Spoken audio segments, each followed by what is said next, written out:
বুধিরুক্ষং রূপেতি যোপভ্রজিতো narrow यो बुद्धबिम्बिपटिट्टासि ध्रुवं बुद्धो भविष्यति सुखमत्तयत लोकयत पृथयत सुखसमयत लोके अत ब्रह्मयत सुख एतेन सस्वज्येन होतु ते जयमङ्गलं ते।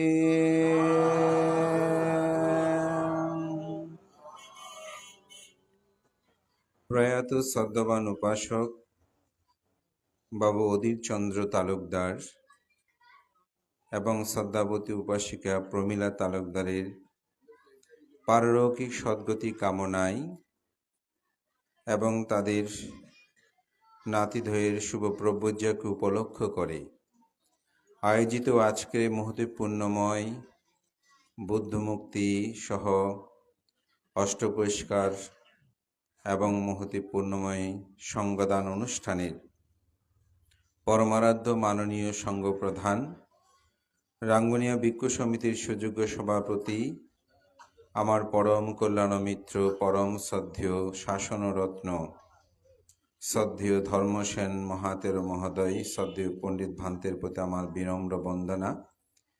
অনুষ্ঠানের প্রধান অতিথি আমার অত্যন্ত প্রিয় ভাজন ডক্টর প্রিয়ানন্দ স্তবীর মহোদয়, উপস্থিত দীপঙ্কর স্তবীর এবং আজকের অনুষ্ঠানে বিশেষ ধর্মদেশক আমার অত্যন্ত প্রিয় ভাজন তরুণ ভিক্ষু সংঘের একজন সম্ভাবনাময়ী আলোকিত সাংঘিক ব্যক্তিত্ব সুলেখক দেশক কর্মবীর আমার অত্যন্ত প্রিয়জন ধর্মবুদ্ধি স্তবীর এবং আজকের অনুষ্ঠানের উদ্বোধক শহীদবাড়ি কেন্দ্রীয় ধর্মচক্র বিহারের সুযোগ্য অধ্যক্ষ বর্তমান ভিক্ষু সংঘদের একজন আলোকিত সদ্ধর্মদেশক আমার অত্যন্ত প্রিয় ভাজন সুদেশক ভদন্ত নন্দশ্রী স্তবীর সহ প্রমুখ মাননীয় সংঘের প্রতি বিনম্র চিত্তে শ্রদ্ধা অর্ঘ্য বন্দনা নিবেদন করছি।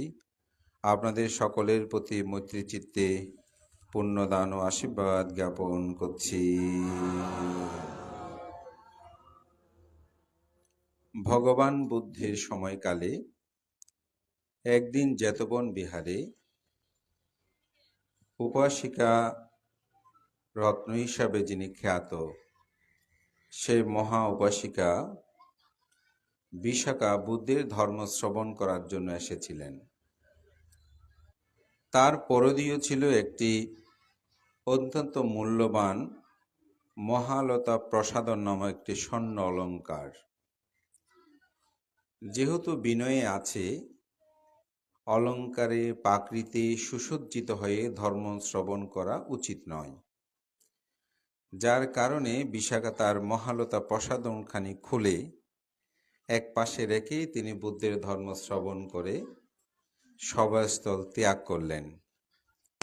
কিন্তু দুর্ভাগ্যবশত তিনি মহালতা প্রসাদনখানি নিয়ে যাবার মনে ছিল না। বাড়িতে পৌঁছার পর তার মনে পড়ল যে আমি তো আমার পরিধেয় সেই মহালতা প্রসাদনটা ফেলে এসেছি। তাই তার কর্মচারী সখী বা দাসীকে বললেন, তুমি গিয়ে মহালতা প্রসাদনটি নিয়ে আসো। ধর্ম দেশনা যখন শেষ হয়, সভাস্থল শূন্য হয়ে গেলে আনন্দস্তবীর ইতিমধ্যে দেখতে পেলেন একটি অতীব মূল্যবান মহালতা প্রসাদন সেই সভামঞ্চের এক পাশে পড়ে আছে। বুদ্ধকে গিয়ে বললেন, তথাগত বুদ্ধ, আমি তো একটি খুব বড় স্বর্ণ অলঙ্কার পেয়েছি, অমুক জায়গায় আছে। আনন্দ, এখানে কতজন আসে, যে কোনো কেউ নিয়ে যেতে পারে, তুমি সেটা তোমার হেফাজতে বা তোমার কাছে তুমি গচ্ছিত করে রাখো, এটি যার প্রাপ্য তিনি আসলেই তাকে প্রদান করা হবে। তখনই কিছুক্ষণ পরে দাসী আসলেন। আসার পরে সে বলছে, আমাদের মাতা বিশাখা একটি মহালতা প্রসাদন এখানে রেখে গিয়েছেন, আপনারা কি সেটা পেয়েছেন? আনন্দ বলছেন, হ্যাঁ আমি পেয়েছি, আমি অমুক স্থান রেখে দিয়েছি, আপনি সেখান থেকে নেন। কিন্তু সেই কর্মচারী দাসী বা সখী, সেও এত জ্ঞানবান, সে সেটা না নিয়ে বিশাখার বাড়িতে ফিরে গেলেন। গিয়ে বললেন, বিশাখা মাতা, স্বর্ণ অলঙ্কারটা পেয়েছি, তবে এটা আনন্দস্তবীর গচ্ছিত করে রেখেছে, আমি কি এটা নিয়ে আসবো? বলে যে না, তুমি নিয়ে আসনি, খুব ভালো হয়েছে। তখন বিশাখা সহ আবার নিজে আসলেন। যখন আসলেন তখন তথাগত বুদ্ধ প্রমুখ ও ভিক্ষু সঙ্গের সম্মুখে সেখানে এসে তথাগত বুদ্ধকে বললেন, তথাগত বুদ্ধ, যে আনন্দস্তবীর যে মহালতা প্রসাদন, তিনি আমার সে মহালতা প্রসাদনটি তিনি রক্ষিত করে রেখেছেন, সেটা আমি গ্রহণ করতে চাই না, আর এটি আমি দান করতে চাই। তো বুদ্ধ বললেন, কেন? বলে যে যেহেতু আর্য সে আনন্দস্তবীর এটি স্পর্শ করেছে, সেটা আমার গলায় পরিধান করা শোভনীয় নয়, সেই কারণে আমি এটি আর গ্রহণ করতে চাই না, আমি এটা দান করতে চাই। তখন বুদ্ধ বললেন, যেহেতু ভিক্ষুগণ স্বর্ণ অলঙ্কার গ্রহণ করে না, সুতরাং আপনি দান করলেও এটা তো গ্রহণ করা অবিধীয়, অর্থাৎ বিধীয় নয়। তখন তিনি বললেন, ঠিক আছে ভান্তে, আমি এই স্বর্ণ অলঙ্কারের যত মূল্য আছে সে মূল্য পরিমাণ অর্থ দিয়ে আমি এটা ক্রয় করব, সে অর্থসমূহ আমি একটি বিহার নির্মাণ করে বুদ্ধ প্রমুখ ভিক্ষু সংঘকে দান করব। এরূপভাবে ব্যক্ত করে তিনি 9 কোটি স্বর্ণ মুদ্রা এই অলঙ্কারের দাম ছিল, সেটা দিয়ে তিনি বিশাখা পূর্বরাম বিহার নির্মাণ করে, আপনারা যারা শ্রাবস্তিতে গিয়েছেন তার পূর্ব দিকে অনেকটা সেই বিশাখা পূর্বরাম বিহার তিনি নির্মাণ করে, এটা উৎসর্গ সহ সর্বমোট 18 কোটি স্বর্ণ মুদ্রা দিয়ে এই বিহার নির্মাণ করে বুদ্ধ প্রমুখ ভিক্ষু সংঘকে দান করেছিলেন, যেটি বিশাখা পূর্বরাম হিসাবে খ্যাত। ধর্মপ্রাণ প্রিয় উপাসক উপাসিকা বিন্দু, বৌদ্ধ সাহিত্যে এই মহালতা প্রসাদন আমরা কয়েকজনের মধ্যে শুধুমাত্র দেখতে পাওয়া যায়। মল্লিকা দেবী আরেকজন আছেন, 3 জন সম্ভবত। তো এই জন্যই আমি এইটা দিয়ে আমার দেশনাটা শুরু করার বিবিধ কারণে একটি কারণ, আজকে যে এখানে অষ্টপরিষ্কার সহ সঙ্গদান করা হচ্ছে, তো মহালতা প্রসাদন এই উন্নত স্বর্ণ অলঙ্কারটা লাভ করে মূলত যাদের অতীত জন্মের অষ্টপরিষ্কারের দানের ফল থাকে, যদি অতীত জন্মের অষ্টপরিষ্কারের দানের ফল থাকে, তাহলে এইরূপ মহালতা প্রসাদন নামক সে মূল্যবান স্বর্ণ অলঙ্কারটা লাভ করতে পারে বলে বৌদ্ধ সাহিত্যে আমরা দেখতে পাই। তো সেই কারণেই আমি আজকে এই বিষয়টা নিয়েই এখানে আলোচনা শুরু করেছি। এবং সবচেয়ে গুরুত্বপূর্ণ বিষয় সেটা হচ্ছে বুদ্ধের প্রতি কত গভীর শ্রদ্ধা, সম্মান, গৌরব প্রদর্শন করলে, আর্যের প্রতি এত শ্রদ্ধা গৌরব প্রদর্শন করলে স্পর্শজনিত বস্তুটাও তিনি আর গ্রহণ করে নেয়। মহান ভিক্ষু সংঘকে সেটা তিনি প্রকারান্তরে বলা যায় সেটি দানকর্মটা সম্পাদন করেছেন। এটা হচ্ছে অষ্টপরিষ্কারের দানের মহাফল। আবার আমাদের পূর্ব আচার্যগণ বলেন, যদি এই অষ্টপরিষ্কারের দানের ফল না থাকে তাহলে তার পক্ষে প্রব্রজ্যা অথবা ভিক্ষু জীবন লাভ করা সম্ভব নয়। আবার বৌদ্ধ সাহিত্যে বলা হচ্ছে, বুদ্ধের সম্মুখে যারা এই ভিক্ষু বলে ঋদ্ধিময় পাত্র জীবন লাভ করে, এটাও অষ্টপরিষ্কারের দানের ফল প্রয়োজন হয়। আপনারা জানেন তথাগত বুদ্ধের অশীতি শ্রাবকের মধ্যে সবচেয়ে লাভিশ্রেষ্ঠ ছিলেন শিবুলস্তবীর। এই শিবুলস্তবীর যখন মাতৃগর্ভ থেকে ভূমিষ্ঠ হওয়ার সপ্ত দিবসে তথাগত বুদ্ধের কাছে প্রব্রজ্যের জন্য যখন বুদ্ধ প্রার্থনা আহ্বান করেছিলেন, তখন তিনি প্রব্রজ্য নিতে চেয়েছেন যে হ্যাঁ, আমি প্রব্রজ্য গ্রহণ করব। কিন্তু বুদ্ধ দেখতে পেলেন যে তিনি এত দান করেছেন, কিন্তু তার অতি জন্মের অষ্টপুরস্কারের দানের ফলটি নাই। যার কারণে সারিপুত্র স্থবিরকে বলছেন যে তুমি তাকে প্রব্রজ্য প্রদান করো, অর্থাৎ কাপড় সংগ্রহ করে প্রব্রজ্য প্রদান করতে হয়েছে। এই অষ্টপুরস্কারটা আসলে এই জন্য অতীব গুরুত্ববহ। এই অষ্টপুরস্কারে 8টি জিনিস আছে। 8টি জিনিসের সমন্বয়ে অষ্টপুরস্কার। কোনো ভিক্ষুর যদি সম্পদ, তাকে ব্যক্তিগত সম্পদ যদি সে ভিক্ষু মনে করে, এই অষ্টপুরস্কার ছাড়া অন্য কোনো ভিক্ষু তার নিজস্ব সম্পদ বলে দাবি করতে পারে না। এই অষ্টপুরস্কারটা হচ্ছে একজন ভিক্ষুর মূলত আসলে সম্পদ। এই অষ্টপুরস্কারের প্রথম হচ্ছে ত্রিচিবর। ত্রিচিবর মানে 3টি চিবর। একটা হচ্ছে উত্তরাসঙ্গ, যেটা আমরা গায়ে পরিধান করি। আরেকটা হচ্ছে সাঙ্গাটি, যেটা কাঁধে দিয়ে অনেক সময় এটাও গায়ে পরিধান করা যায় শীতকালীন সময়ে, অথবা এটা উত্তরাসঙ্গের মতো করে চিবরটা পরিধান করে। আরেকটা অন্তবাস, যেটা নিচে ভিক্ষুরা পরিধান করে। এই 3টিকে বলা হয় ত্রিচিবর। যারা ত্রিচিবর দান করে জন্ম জন্মান্তরে সেই ব্যক্তিগণ সুশ্রী হয়ে জন্মগ্রহণ করে।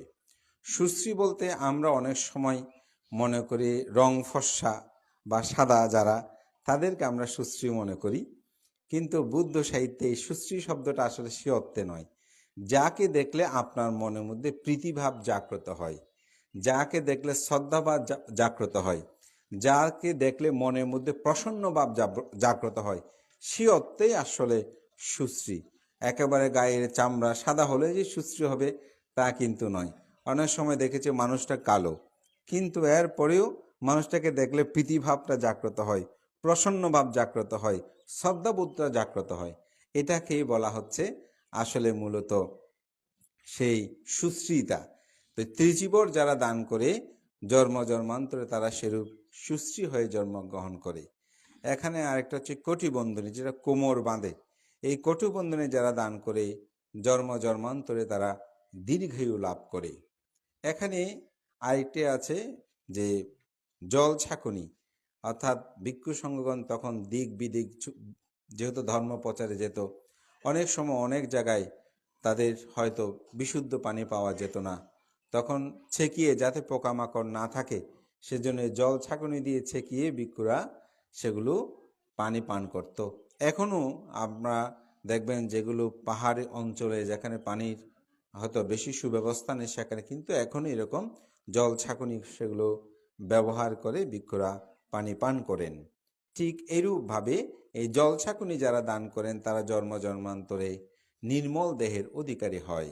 সেখানে আরেকটা হচ্ছে সুই সুতা, ভিক্ষুদের কাপড়গুলো ছিঁড়ে গেলে সেগুলো যাতে সেলাই করা হয়। যেমন যারা ত্রিচিবর অধিষ্ঠানধারী ভিক্ষু আছেন, তাদের একটা চিবর যদি ছিঁড়ে যায়, তারা আরেকটা নতুন চিবর তারা নিতে পারে, ওটা সেলাই করতে হয়। একেবারে ছেঁচড়া না হওয়া পর্যন্ত সময় সেই চিবরটা পরিধান করতে হয়, সেই চিবরটা ব্যবহার করতে হয় সেলাই করে। এই জন্য ভিক্ষুদের একটি নিয়ম আছে, আপনি কাপড় যত তালি জোড়া হোক, সেলাই হোক, আপনি পরিধান করতে পারবেন, শুধু ময়লা না হলে হবে, কিন্তু পরিষ্কার পরিচ্ছন্ন করে আপনাকে সেই ছেঁড়া কাপড়টা পরিধান করতে পারবেন এবং সেলাই করা থাকতে হবে। এই জন্য এটা বিনয়ী উল্লেখিত আছে। এই যে সুই সুতো যারা দান করে তারা তীক্ষ্ণ বুদ্ধি সম্পন্ন হন, এবং যারা সেখানে একটি খুর আছে মাথা ন্যাড়া করার জন্য ভিক্ষুদের ব্যবহার্য, তারা প্রজ্ঞাবান হন, জ্ঞানবান হন। এবং এর পরে যেটা সেটা হচ্ছে পাত্র। যারা পাত্র দান করে বা সেবেক দান করে তারা জন্ম জন্মান্তরে ভোগ সম্পদশালী হন। তো আমার দেশনায় এটা নিয়ে একটু আলোচনা করব যে পাত্র দানে ভোগ সম্পদ একটা আছে, আরেকটা হচ্ছে বিত্ত সম্পদ। দুটি সম্পদের মধ্যে পার্থক্য আছে। ভোগ সম্পদ মানে হচ্ছে সেটা ভোগ করতে পারা, আর বিত্ত সম্পদ মানে হচ্ছে আপনার কাছে আছে কিন্তু সেটা আপনি ব্যবহার করতে পারেন না। যেমন একজনের 8, 9টা 10টা ছেলে মেয়ে আছে, কিন্তু একটা ছেলে মেয়েও তাকে দেখে না, দেখভাল করে না, তাকে ভরণ পোষণ দেয় না, তার প্রতি যত্নবান হয় না। আপনি কি পুত্র নাই বলবেন, কন্যা নাই বলবেন? ছেলে আছে, সম্পদ আছে, কিন্তু ভোগ সম্পত্তি নাই। ঠিক আমাদের মধ্যে অনেক মানুষ আছে, প্রচুর অর্থবিত্ত, টাকা পয়সা, ধন দৌলত এগুলো আছে, কিন্তু নিজে ভোগ করতে পারে না। সেটা অনেক সময় নিজের কারণে হোক অথবা অপরের কারণে হোক। কিছু মানুষ আছে কৃপণতার কারণে পারে না, নিজে কৃপণ, সেজন্য তার পক্ষে সেগুলো ভোগ করা সম্ভব নয়। মনে করো যে সেগুলো আমি যদি ভোগ করি তাহলে আমার ক্ষয় হয়ে যাবে। আপনার মিষ্টু কুণ্ডলের জাতকটা অনেকেই শুনেছেন, তার পুত্র যখন অসুস্থ হয়, পাণ্ডুরোগ হয়, তখন প্রথমটা ছিল এরকম, সেই পুত্র তার পিতাকে বলছে, পিতাউন আমাকে একটা স্বর্ণ অলংকার দেন না। তো পিতার তো অগাধ ধন সম্পদ, কিন্তু পিতা চিন্তা করছে যদি আমি স্বর্ণকারের কাছে সেটি তৈরি করতে পাঠাই তাহলে সেখান থেকে কিছু না কিছু নিয়ে যেতে পারে, অথবা তার খরচ দিতে হবে। তখন নিজে সেই স্বর্ণ অলংকার পিটিয়ে একটি গোলক বেঁধে তার পুত্রকে দিয়েছিল। সেজন্যই ওই মিষ্টির মতো করে সেই স্বর্ণ অলংকারটা প্রদান করেছিল, মিষ্টি কুণ্ডলী তার নাম হয়েছে। সেটা সেই পরিধান করে তার পুত্র যখন অসুস্থ হয়ে পড়ে, তখন সে আর ডাক্তারের কাছে যায় না। কেন যায় না? কারণ ডাক্তারের কাছে গেলে তার ডাক্তারের ফিস দিতে হবে। তো সে ডাক্তারের কাছে নিজে গিয়ে বলে যে আমার ছেলের অসুখ হয়েছে এরকম, আমাকে একটু ওষুধ দেন। এখন তো ডাক্তার বলছে না, আপনি রুগী না আসলে আমি কিভাবে ওষুধটা দেব। তো আমাদের মধ্যে কিন্তু এরকম স্বভাব আছে, অনেক মানুষ অসুস্থ হলে ডাক্তারের কাছে না গিয়ে আমরা কি করি, ডিসপেন্সারিতে গিয়ে ওখানে যে ডাক্তাররাকে বলে আমার এরকম রাখছে, আমাকে একটু এরকম দেন। তো উনি যদি বলে যে না আপনার রোগ তো বেশি গুরুত্বপূর্ণ, এটি নিয়ে হবে, আপনি ডাক্তার দেখেন, বোঝেন না আপনি দিলে ভালো হয়ে যাবে, এরকম করে কিন্তু আমরাও অনেক সময় এটা করে থাকি। তো পিতা গিয়ে ঠিক অনুরূপ ভাবে পুত্রের কথা বলে ওষুধ বলে যে আমি না রুগী না দেখে কিভাবে ওষুধ, কিন্তু তিনি তো চিন্তা করছে রুগী দেখালে তো ডাক্তারের ফিস দিতে হবে। তখন বলে যে ঠিক আছে আপনি নিতে পারেন, তবে তার দায় দায়িত্ব আমার নয়। তো নিয়ে গেল, পুত্রকে ওষুধ খাওয়ালো, কিন্তু কিছুদিন পরেই দেখা গেল পুত্র একেবারে মরণাপন্ন অবস্থা। তখন ডাক্তারের কাছে আনছে, ডাক্তার বলে যে এটা আমার দ্বারা সম্ভব হবে না। তখনই পিতা পুত্রকে আবার বাড়িতে নিয়ে গেল, কিন্তু পুত্র মরে যাবে। তো তখন বুদ্ধ সেদিন প্রত্যুষ্য একটি ধ্যানে বসেন। প্রত্যেকটা বুদ্ধগণ তাদের ধর্মতায় সকালে একটি ধ্যান করেন, এটাকে বলা হয় করুণা সমাপত্তি ধ্যান। অর্থাৎ আমি আজকে কার মঙ্গল করব, কাকে দয়া করব, এই জিনিসটা বুদ্ধগণ চিন্তা করেন। আমাদের বিখ্যাত বুদ্ধ পণ্ডিত, আমি তার রেফারেন্সটা এই জায়গায় প্রায় সময় দিই, তিনি হচ্ছেন শ্রীলঙ্কার একজন ভিক্ষু নারাদো। তার অনেকগুলো বই আপনারা ইংরেজিতে পাবেন। তার একটা বই আছে, বিখ্যাত বই, অনেক বড় বই, the Buddha and his teaching. এই বইটার মধ্যে তিনি সেখানে একটি কথা বলেছেন যে একজন বুদ্ধ, অর্থাৎ আমরা যারা বুদ্ধ ধর্ম অবলম্বী বা জ্ঞান অন্বেষণ ব্যক্তি, তাদের সকলের উচিত সকালে ঘুম থেকে উঠে চিন্তা করা আমি আজকে কার উপকার করব। যেহেতু বুদ্ধ করুণা সমাপত্তি ধ্যানে দেখতেন কার মঙ্গল করবে, কার উপকার করবে, বলে যে আমাদেরও ঘুম থেকে উঠে চিন্তা করা উচিত যে আমি আজকে কার উপকার করব।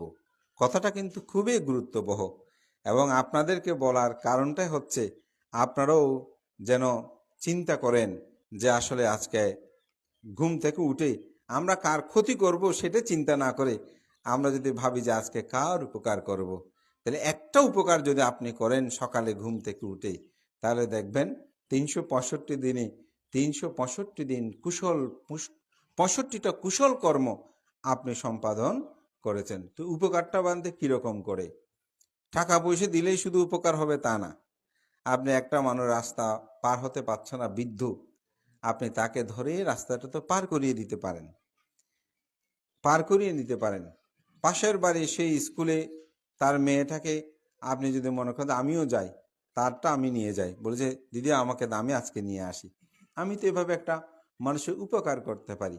রাস্তা দিয়ে হেঁটে যাচ্ছি, একটা কলার খোসা পড়ে আছে, আমি সেই কলার খোসাটা ফেলে দিতে পারি নির্দিষ্ট জায়গায়, কারণ রাস্তায় পড়ে থাকলে পিছলা খেয়ে যে কোনো কেউ হয়তো পরে তার আঘাত হতে পারে, পা ভাঙতে পারে। এইভাবে তো আমরা আসলে উপকার করতে পারি। এইভাবে তো আমরা পুণ্যকর্ম করতে পারি।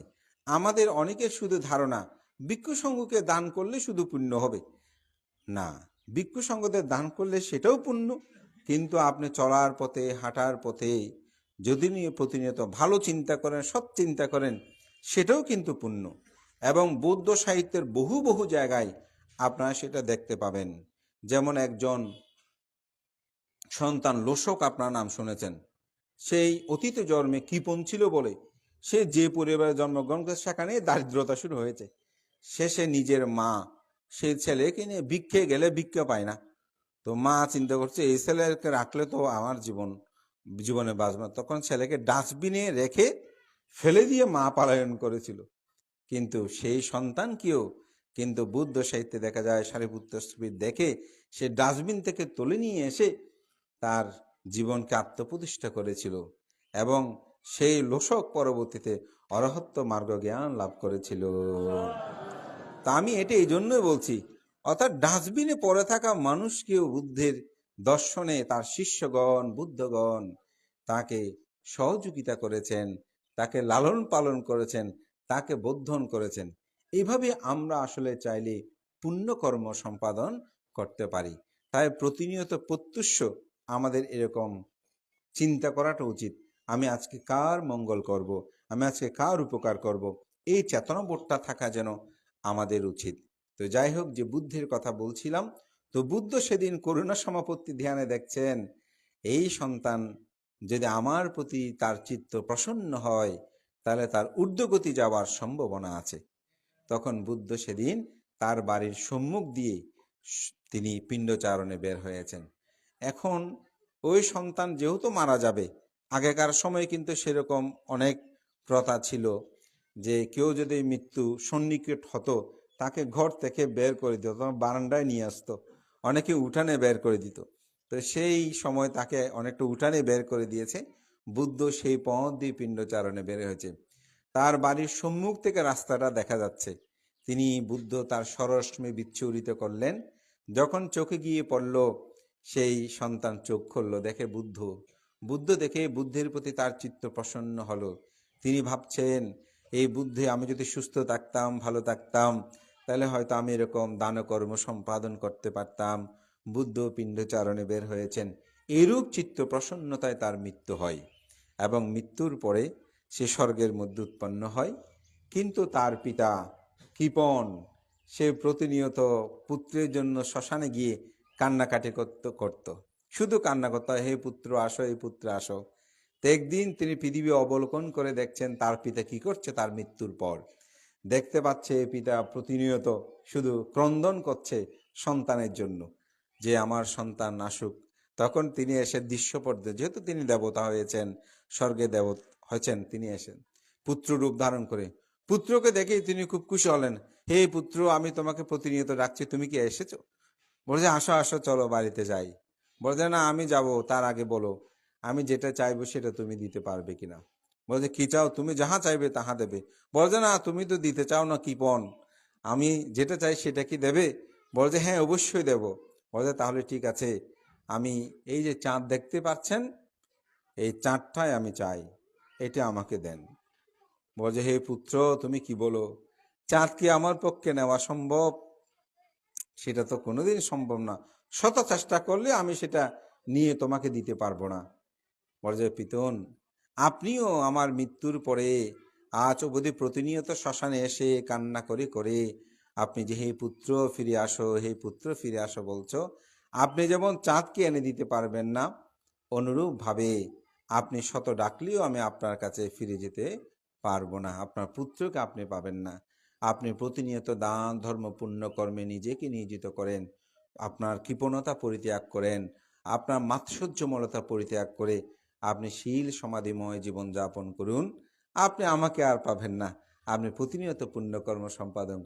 পুত্রকে এরূপ সান্ত্বনা দিয়ে তিনি চ্যুত হয়ে স্বর্গে গেলেন। পিতা জীবন সেই পুণ্যকর্ম সৎকর্মাদি সম্পাদন করে তার জীবনকে অতিবাহিত করেছেন। তো ধর্মপ্রাণ প্রিয় উপাসক উপাসিকা বিন্দু, আমার গল্পের মূল বিষয়টা ছিল আসলে এটাই, যে তার এত অর্থবিত্ত সম্পদ থাকা সত্ত্বেও তিনি পুত্রকে হারালেন। তার কারণ কি? তার কি বৃত্তের অভাব ছিল? না, তার বৃত্ত সম্পদ ছিল, কিন্তু সেটাকে তিনি ভোগে পরিণত করে নাই। আমাদের মধ্যে এরকম অনেক মানুষ আছে, অর্থবিত্ত, টাকা পয়সা আছে, ধন দৌলত আছে, কিন্তু সেগুলো পরিভোগ না করেই জীবনটা সেভাবেই চলে যায়। অনেকে দেখবেন অনেক কাপড় চোপড় জমা জমা আছে, কিন্তু সেগুলো পরিধান করে মনে করে যে এগুলো পরলে নষ্ট হয়ে যাবে, এরকম ভাবে না। অনেক সময় এরকম করতে, তার কাছে কি সম্পদ নাই? সম্পদ আছে, কিন্তু ভোগ সম্পত্তি তার নাই। তো ভোগ করতে পারাটাও অতি জন্মের পুণ্য লাগে।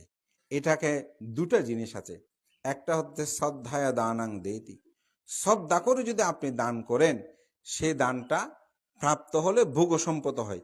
কিছু কিছু মানুষ আছে, দেখবেন খাদ্য দিয়েছে, খেতেও পারে, তিনি সেরকম লাভও করে, অর্থাৎ তার শ্রদ্ধার পরিপূর্ণতা ছিল। আর কিছু কিছু মানুষ দান করার সময় এমনি দেওয়ার আছে, দিচ্ছি, দিয়েছে, তিনি কি লাভ করবে না? জন্ম জন্মান্তরে সেই সম্পদের ফল তিনি অবশ্যই পাবেন, সেই সম্পদ পাবে, কিন্তু সেটা তিনি ভোগ করতে পারবে না। এই জন্য দান করার সময় অতীব শ্রদ্ধা করে এই দানকর্মটা সম্পাদন করতে হয়। তো যারা এই অষ্টপরিষ্কার দানকর্ম সম্পাদন করে, তারা 8টি আনিশংস ফল লাভ করে, তার মধ্যে সর্বশেষ হচ্ছে ভোগ সম্পত্তি লাভ করে। তো আজকে অধীর বাবুর, অধীর চন্দ্র তালুকদারের পরিবার, তারা এখানে অনেকগুলো অতি উন্নত অষ্টপরিষ্কার সংযোগ করে আছে, এখানে দান করছেন। তো আসলেই বাস্তবতায় এটা বলতে হয়, আমরা এখন যে অষ্টপরিষ্কারগুলো অনেকটা দান করি, সেগুলো যখন আমরা কাউকে ভিক্ষু করাতে চাই, তখন সে অষ্টপরিষ্কারটা আসলে ভিক্ষু করানোর উপযুক্ততার যে গুণ বৈশিষ্ট্যতা চিবরের পাত্রে থাকার প্রয়োজন, সেটা কিন্তু থাকে না।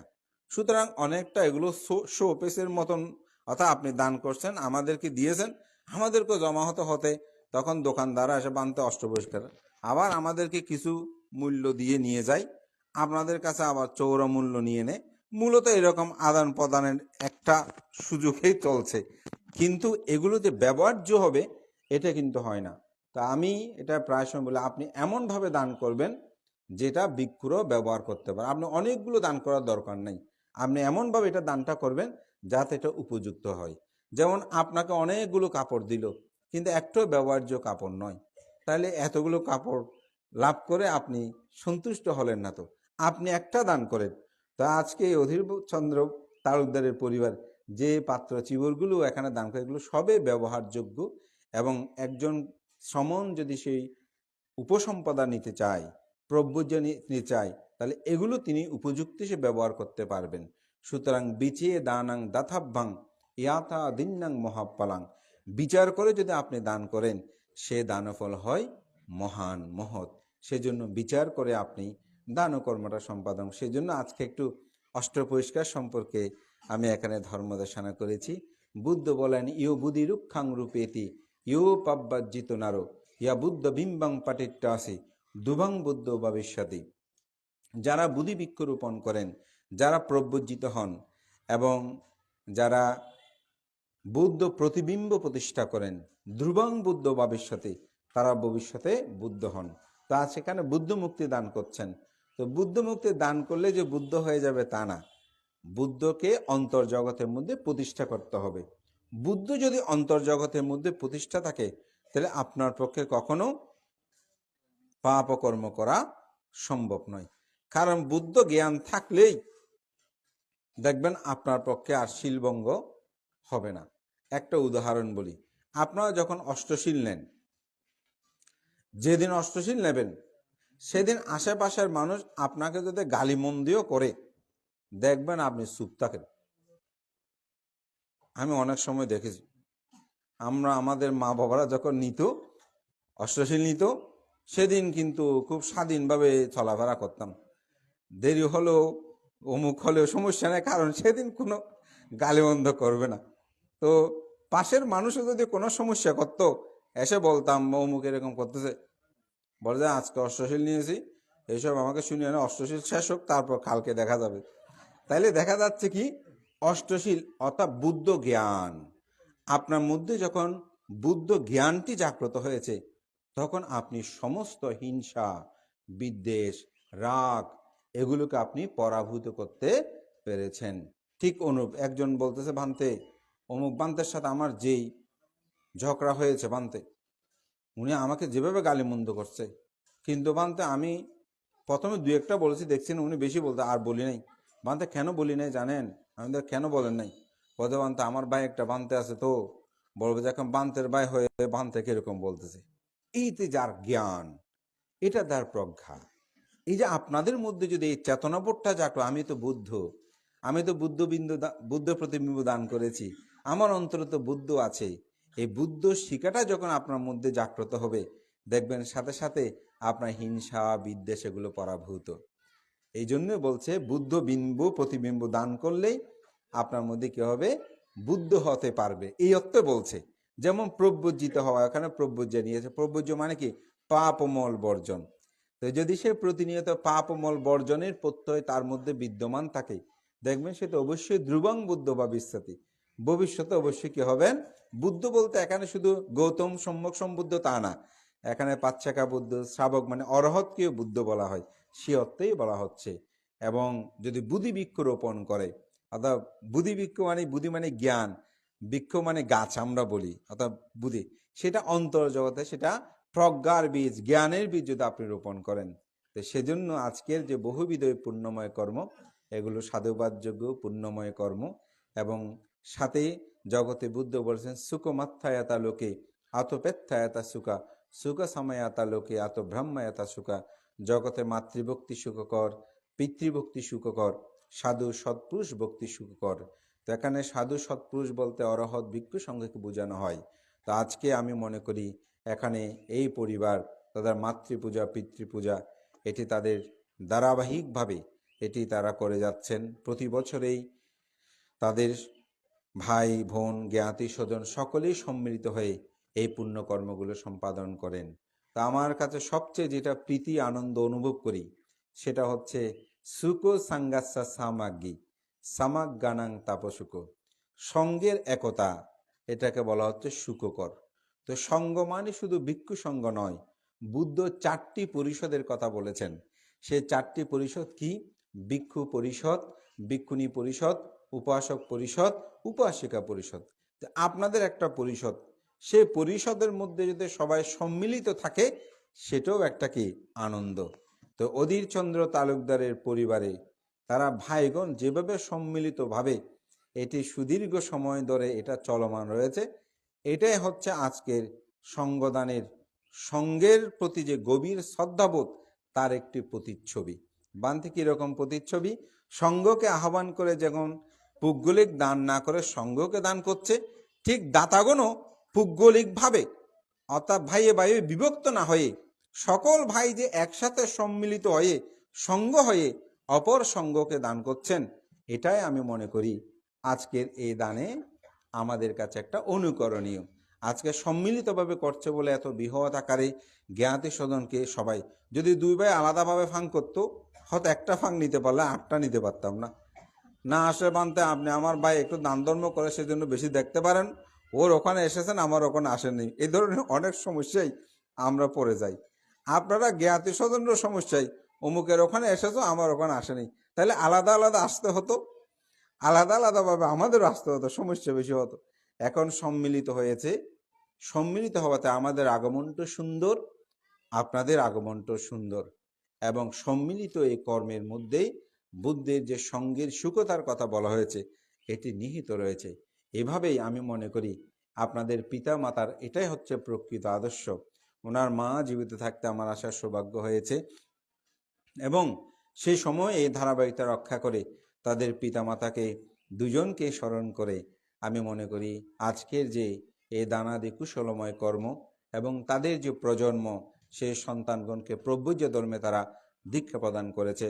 হয়তো প্রভুজ্য সম্পর্কে আপনাদেরকে এখানে প্রভুজ্য অনুষ্ঠানে বলেছে, আমি তবু এটা বলবো, সন্তানগণ যতদিন এই প্রভুজ্য ধর্মে থাকতে চায় ততদিন আপনারা তাদেরকে থাকার জন্য উৎসাহিত করবেন। কারণ বুদ্ধ বলেন ইউসা বাস্যতাং জীবে দুঃশীল আসামাহিত একাহাং জীবিতাং শ্রিয় শিলাবান্তাং যায়ন। দুঃশীল দুরাচারী হয়ে শতবর্ষ জীবিত থাকছে, শীলবান হয়ে গুণবান হয়ে একদিন এক মুহূর্ত বেঁচে থাকাটা হচ্ছে শ্রেষ্ঠ। সুতরাং তারা যতদিন থাকবে তাদের মধ্যে একটা পুণ্য বীজ রোপণ হবে, এটি তাদেরকে দুঃখ মুক্তির দিকে নিয়ে যাবে। জন্ম জরা ব্যাধি দুঃখের আখরে এই মানব জীবন নিমজ্জিত।